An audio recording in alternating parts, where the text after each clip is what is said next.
Welcome back to the F1 2018 career mode here, guys, and you join me for the penultimate round of Season 1, the Brazilian Grand Prix, a circuit that I enjoyed driving, but last year's game had, like, zero pace on it. So we'll need to see how that works out for myself here and the Force India boys as we come on to the penultimate round of the season. We've pretty much solidified ourselves in 7th place in the Drivers' Championship, and Force India are pretty comfortable in P4 in the Constructors' Championship. Our main objective really is to try and get Sergio Perez ahead of Nico Hülkenberg so we can finish 7 and 8 in the drivers. That is that's the goal, that's the dream, that's what we want to do. And of course build up them resource points for a big winter package for the car going into Season 2. So we're going to be hopefully the 4th best team on the grid. That's the plan. We'll see how that works out, but 2 races left to go, and as I said, my pace around Brazil isn't really that strong anyway, so I'm going to take a hit early, fit myself a brand new engine for this and then the Abu Dhabi Grand Prix, sack off qualifying, so I think with the new engine and a new gearbox it's like a 60 place grid penalty or something ridiculous, so I'll start at the back, and if I manage to get any points that will just be a benefit to myself, because I honestly don't really see myself doing too well around this circuit, like I say, with the AI. I don't know how strong they are this year, but going off past experience, that is what it is. So yeah, we're going to get a new gearbox, and we're also going to get a new practice gearbox as well to get ourselves all set up for the rest of the season. But without further ado, we're going to jump into the Brazilian Grand Prix.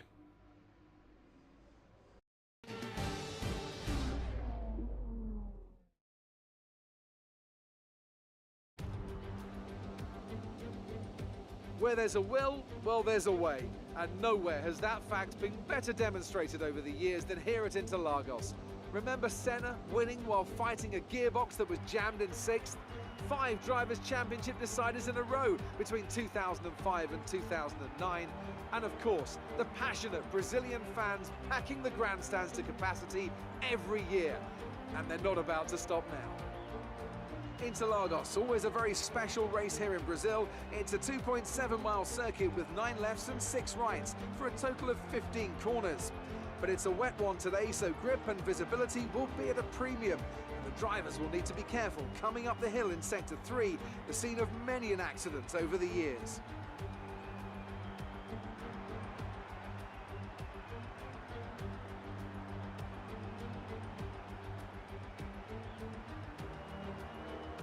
We're almost ready to go then, and this is what the starting grid looks like for today's race. Sebastian Vettel will start on pole. Fantastic qualifying from the multiple world champion. And it's Valtteri Bottas that completes the front row. Looking down the rest of the grid, we have Hamilton, Verstappen, Daniel Ricciardo, and Perez, Hülkenberg, Magnussen, Gasly, and Kimi Raikkonen, Alonso, Hartley, Lance Stroll, and Grosjean. They'll be starting further back after an earlier grid penalty. Sirotkin, Ericsson, Stoffel Van Dorn, and Carlos Sainz, Leclerc, and the captain. And now it's time to head down to the track. Well, the plan might work out quite nicely on the basis that Perez up in 6th, Hülkenberg up there as well, going to be damp or light rain for the whole Grand Prix. But we've got Carlos Sainz down here as well, so that's one less Renault to get in the mix with Sergio Perez as we try and fight our way through the field. I'm not too comfortable in the weather, and I sort of did a setup and then hoped because I didn't do qualifying I would then be able to amend it. So my rear end's going to be a little bit loose, which considering we're going to be on a wet circuit is going to be difficult. You see 60 place penalty, 5 lights in Brazil.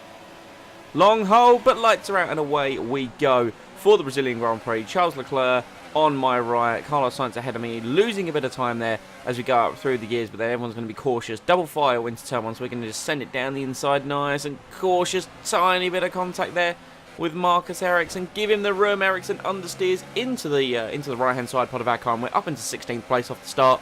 Nicely done. Ahead of Van Dorn, both the Saubers and Carlos Sainz. We now head down towards turn 4. As you see cars jostling for position, they're going to be very slow into the brake zone. Sirotkin moving at about 20 miles an hour. We dive it down the inside of him.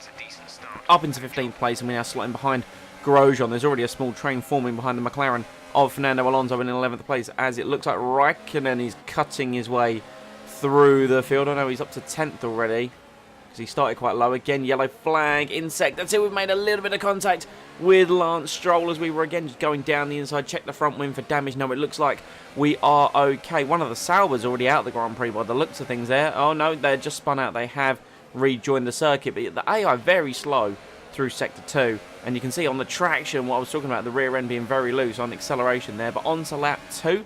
We've got Alonso defending from Brendan Hartley into turn 1. There's both Tauruses. We're going to go around the outside of Stroll. Have to fight the car through to turn 2. Stroll then leaves me the room. And on acceleration, I've been able to get ahead. Stroll initially on my inside through turn 3. But that's us up into 13th position. Is Stroll going to try and come back at us? Yes, indeed he is. Look at the power of that Mercedes engine in the back of the Williams. And then we've got, is that 8th? Through to 12th, just ahead of me, all fighting, and there's already a big old gap to the top 7, in which my teammate Sergio Perez is indeed part of. He's already jumped one of the Red Bulls, actually. Perez up in 5th place, quite magnificently.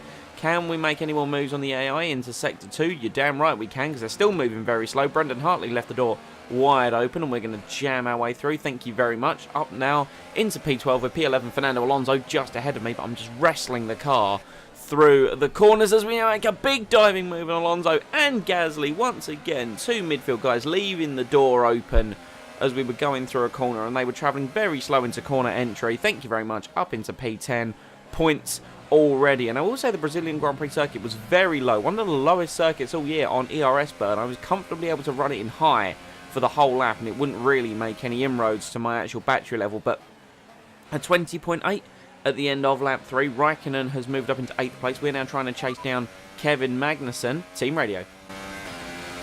Magnussen ahead.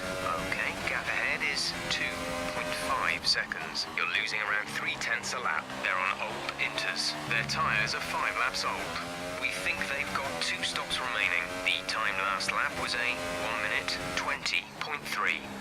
So yeah, 3/10 a lap. Our best is a 20.5. Magnussen doing a 20.3. So he's slowly pulling away from me. But we've got a big old gap behind to Fernando Alonso, who appears to have finally got ahead of that pack that was all fighting for position. And he's now pretty much running on his own. But interestingly enough, they said Magnussen has 2 stops remaining. As you see me battling the car through the middle sector. We now do a big old cut onto lap 9. You found out that Magnussen, We're expecting you in around 2 laps, and we'll be putting you on the intermediate tyres. and that was the default strategy here from Jeff. He wants me to pit at the end of lap 12, so we do 12, 24, 36. I'm going to go against that. We're going to run the one stop here today, and pretty much just do 18 laps on each set of intermediate tyres. So come the end of lap 12, cars are going to be in the pit lane. There we go. We see Kevin Magnussen and the Renault of Nico Hülkenberg, as well as a Ferrari, a Mercedes, and a Red Bull of Verstappen. I can't quite tell who the other cars are. Obviously, a Ferrari and a Mercedes, but I'm not really going to find out who. Unfortunately, Verstappen's going to come out just ahead of us. So that means with each of us having 1 stop remaining, we're close on track together, but obviously he has far more speed in that Red Bull than I do in this incorrectly set up Force India. That serves me right for not checking the weather properly, apparently. But anyway, Verstappen now pulling away. We've got about 5 or so laps until we're going to be coming in. There's a yellow flag up ahead, and there's a pink dot off the circuit. Is it my teammate Sergio Perez? He is. Is he out the Grand Prix, or is he recovering? He's slow. No, he's moving again. So Perez has recovered, but clearly had some form of incident and ran wide. And that's frustrating, because Perez was up in either P2 or P3. Okay, looks like you're running on some slightly worn rubber at this point. Should still have a fair amount of grip left, but be mindful, it's going to start falling away. So yeah, there we go. Jeff sort of telling us it's like, yeah, your tyres are okay for now, but I've got to do 4 laps still on them, and they are starting to die off a little bit. So, yeah, like I say, Perez was up in 2nd or 3rd place, and then obviously he's had to come in together with someone. He's now dropped back behind Raikkonen, who's obviously caught up behind me after making his pit stop, and Perez is a little bit further back, so he must be running with some kind of front wing damage. But we've got the high ERS. We're still trying to save a little bit of fuel running in standard here, but Raikkonen just far supreme speed, downforce setup, engine, chassis, the works. Raikkonen breezes past us on the outside on the straight, and then just comfortably brings it in the braking zone. There's no point in us battling Kimi, because essentially my job today is to try and finish best of the rest. I would have essentially liked to finish 8th with Perez either 7th or higher, because initially at the start of the race he showed some excellent speed. As we look at tyres, worst ones where our rears are in the just creeping into the 50s there, and obviously you've seen the car gets a little bit snaky on acceleration as Raikkonen does an 18.7 and we're on a 21.0. I will say that Inters held on nicely. They were consistent at this point of the Grand Prix. It was either mid-20s or into the 21s, and that really depended on how my performance for the lap was going. But finally we move on to lap 18. saving up a bit more fuel. We're coming into the pits, and this one's always tricky, especially in the wet, to get it slowed down, which we just about did. Had to keep it nicely under control. I wasn't sure on pit entry if we were going to get it done, and annoyingly, Perez is coming in the same lap as me, so that's going to cost Sergio a little bit of time, but it looks like both Force Indias pull in the one stop, and with Perez's initial pace, who knows what that could have done for his Grand Prix. So that is frustrating to see that Perez was, of course, taken out earlier on. And on pit exit, we're going to be very close to Romain Grosjean, who was overtaking Alonso into turn 1. Bear in mind, these guys were behind me during the first stint. Are we going to stay ahead of the Haas and the McLaren? No, Grosjean gets ahead of us. We do stay ahead of the McLaren of Fernando Alonso. The saving grace we have there is both these guys have made a pit stop and intend to make another one, whereas ourselves, we're now running to the end of the Grand Prix. We've got fresh inters on. We've saved a little bit of fuel, so I don't know if we're going to have the ability to try and catch and repass Grosjean, or if we just let him go. But you can see here just trying to get the tyres up to a proper operating temperature while Alonso is all over me. Perez has come out behind, won the Toro Rossos. Vettel setting the pace on an 18.7, so even though those tyres have done about half their following stint, Vettel clearly well on top of things when it comes to pace, just trying to keep everything under control for us to be able to get in the slipstream of Grosjean out of Yuncao and up the hill. 8 tenths to Grosjean, 7 tenths behind to Alonso. Then there's a bit of a gap to the Toro Rosso and Sergio Perez, but no, Grosjean just better acceleration. I'm not going to get much of a slipstream off of him as we go up the hill, so annoyingly it looks like we're going to have to sit in P10 for now, and all I really need to do, if that's the case, if I can't really move too far forward, I just need to measure the gap between myself and Magnussen and Hulkenberg as we dip into the 19s, 1:19.9 on our first true flying lap off of the pit stop. That was with a little bit of hot lap mode. Haven't really bumped it up to Rich as of yet, but we were sticking with Grosjean as the stint went on. Ericsson retires from the Grand Prix at the end of lap 21. Well, I suppose at the end of our lap 21, probably he's on the start of that lap, but still using a bit of that hot lap mode because the middle sector you get a lot of ERS back. Still in standard mix, not burning too much fuel. What's the time going to be as we come across the line? It's a 19.6, another personal best. They still haven't updated the stint, so we're being told we're going to be coming in a couple of laps, which is false. We are going to the end of the Grand Prix, and unfortunately by lap 24, Grosjean had broke away a little bit, but crucially, Hulkenberg and Magnussen both in the pits, and they were both guys that I said I had to measure the gap to, and it looks like we've measured it and we are ahead of them. So for the final 10-ish laps of the Brazilian Grand Prix, we are going to be racing Hulkenberg and Magnussen, who are going to be on fresher intermediate tyres compared to us. So we've saved up a little bit. We're now up to 0.7 of the fuel. We've dropped it to high on the ERS, and now we're going to have to just control it and just pretty much concentrate, try and be as consistent as possible as Hulkenberg comes in. Grosjean comes in at the end of the next lap. That elevates us into P7, which is exactly where I wanted to be. The top 6 are completely out of reach for me at this point. 3.5 behind to Nico Hulkenberg, and he's going to be on fresher tyres, and his car works better around this track. Probably got a better setup as Verstappen there. Goes to the 18.4s, the Red Bull working wonders on this circuit in the intermediate conditions, and then Raikkonen just blitzes it with an 18.2. So the Ferrari and the Mercedes both working very well. VSC deployed at the end of lap 27, so we're going to use that to get some ERS and some fuel back. But the virtual safety car, we've seen it as Sorokin retires. That's why the VSC has been deployed. We usually see with the VSC, it hampers me versus the AI. They can time it a lot better than I can, as the VSC is going to end midway through lap 28. I've run very wide through the double right-hander, and then I've had to really ease off for the Delta. I just about get it in check, but then lost about half a second there. And you can see Hulkenberg is much closer now than he was before the VSC started, which, as you know, the VSC, the drivers are supposed to drive to a Delta, so you would not expect the gap to change, but it has, and I've made a mistake through the Senna S, and that's going to put Hulkenberg right on my tail for turn 4. Is he going to try and make some kind of move? We're going to watch in the mirror. We're just going to drift across on the left-hand side, nothing too aggressive, and then Hulkenberg can commit to the outside line. He tries to find his way through, but we just drift it out wide. Nowhere for Hulkenberg to go on corner exit, and that is us successfully defending P7 for that time. But now on to lap 30. Hulkenberg moves to the left, but we're a long way before the corner. We move to the left, then Hulkenberg goes to the right once more. More of his car pulls alongside us, but we just take the corner slightly wide, and again just put Hulkenberg back, and he's lost a bit of time. I don't know if he had to maybe take to the runoff area that time around, But Hulkenberg now going to retry a move as he looks to be setting us up. He was initially very quick going down towards turn 4, but that time around he got a very good run off the hill, and we've made a mistake through the air. It's got the back end light through turn 1 on the downhill, and then to set me off through turn 2. We're going to have to commit early to a defensive move here to stop Hulkenberg from getting the slipstream. We've got rich mix, not too much of it left, and high. We're going to drop it down to lean in the middle sector. Hulkenberg tries to get past, but once again just hasn't got the commitment or the grip to be able to hold it all the way around the outside. And when he's running out of laps here, and all I need to do is just keep making sure I'm saving fuel and saving ERS through the middle sector. But we're now going to move on to lap 33 of the Brazilian Grand Prix. Hulkenberg only 2.5 tenths behind, and again the rear end gets a little bit loose through turn 1. The undulation through that corner really unsettling the back of the lower downforce Force India, but we've actually gone wide on the curb. We've cost ourselves a bit of time. We come across the track, thankfully not into Hulkenberg, but we're really going to have to defend now as Hulkenberg has his nose ahead going into turn 4. We just keep the position. Hulkenberg he can't see a way round the outside of us as we go through that corner, so it's just a matter of keeping placing our car correctly as we're having to correct the steering through the corner.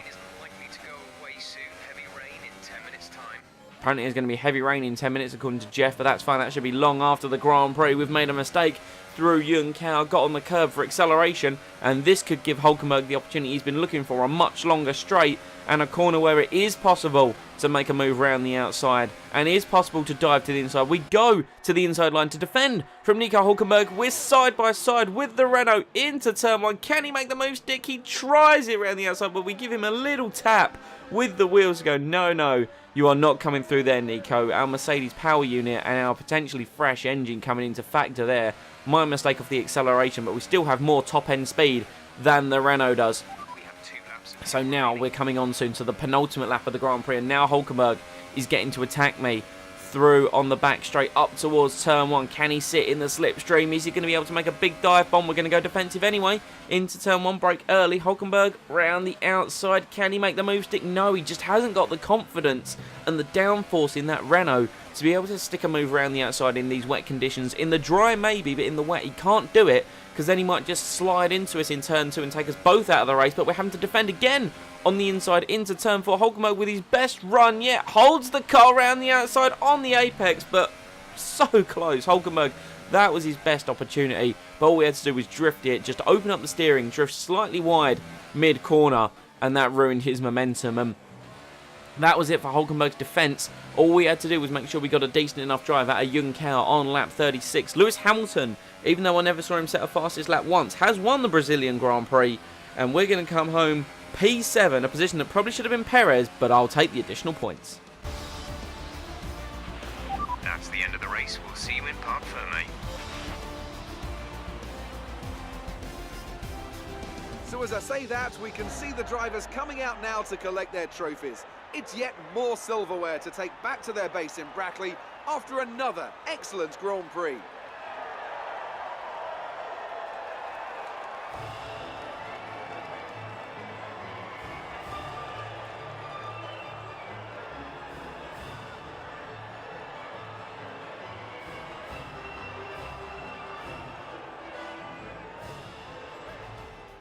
There you have it. Lewis Hamilton, like I said, wins the Brazilian Grand Prix ahead of Sebastian Vettel. We brought home 2.1 seconds behind. Bottas 2.9 behind. Big O only 5 seconds covered the top 6. Incredible stuff, all on a very similar pace, but it was Daniel Ricciardo bagging the fastest lap of the Grand Prix there. Ourselves coming home in 7th, some 40 seconds back, with Nico Hulkenberg right on our tail, but 20th to 1st on the one-stop strategy.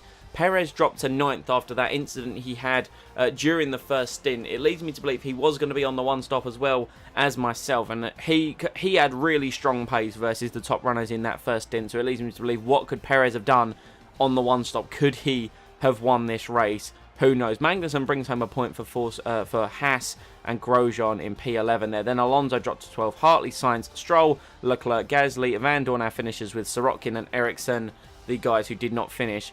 Come the driver standings out, Hulkenberg re-overtakes Perez, both on 100 points each going into the final race of the season. So that will determine 8th place in the Drivers' World Championship between Hulkenberg and Perez. Whoever crosses the line first in Abu Dhabi will get that position in the championship. And then, like I say, Force India solidified in the constructors in P4.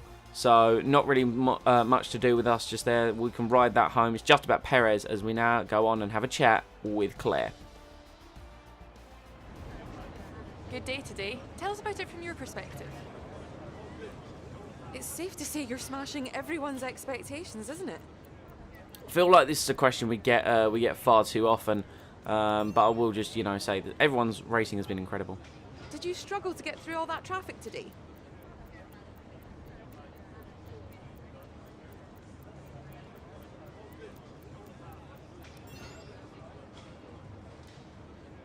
It looks like you're schooling your rivals at the moment.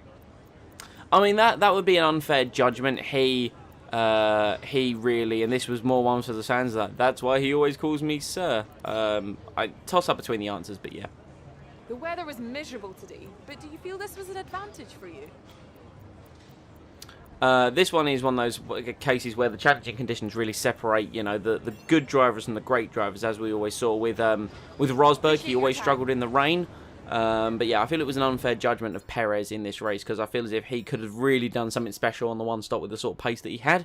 But with the rivalries, that leads me to be ahead of Perez on the rivalry, 23 points to 22, and we're losing to Hulkenberg by a few points as we're reattempting that rivalry, and our alignment going much more towards the showman side of things for this particular Grand Prix. After all the action that we've done, but we've got 2,700 resource points. We're going to continue building those up for the rest of the season. And like I say, we're going to take on board our end of season bonus, but right now we are the 4th fastest car, very close with Renault and Haas, so obviously we're going to need to factor that in. Here's the tree at the moment, so it's just a matter of taking a look and obviously understanding what we're going to want to do off the back of Abu Dhabi. I was debating, do I do one like minor upgrade just to get the edge at the end of the season, but I thought against it in the long run. I'd much prefer to do a big winter package for the car, and then come into season 2 with a lot of momentum. That's the plan, at least, that I've got. We need to get more outright engine power. You see me here, like Williams are just slightly ahead. We need to play to the strength of this car a little bit more, which is, of course, what we did when we were in Williams. But, guys, thank you for watching the Brazilian Grand Prix. I hope you have enjoyed. Please leave a like if you did, and comment any feedback down below. Next time out, we have the finale of Season 1, the Abu Dhabi Grand Prix, where, like I say, we're going to help Perez try and get 8th in the Drivers' World Championship for forcing him to get 7 and 8. And then we're going to do a big old winter upgrade after that, preparing ourselves for Season 2. Subscribe and enable the notifications to be kept up to date with all the content that comes to the channel. I've been streaming some WWE recently, and I'll see you all next time.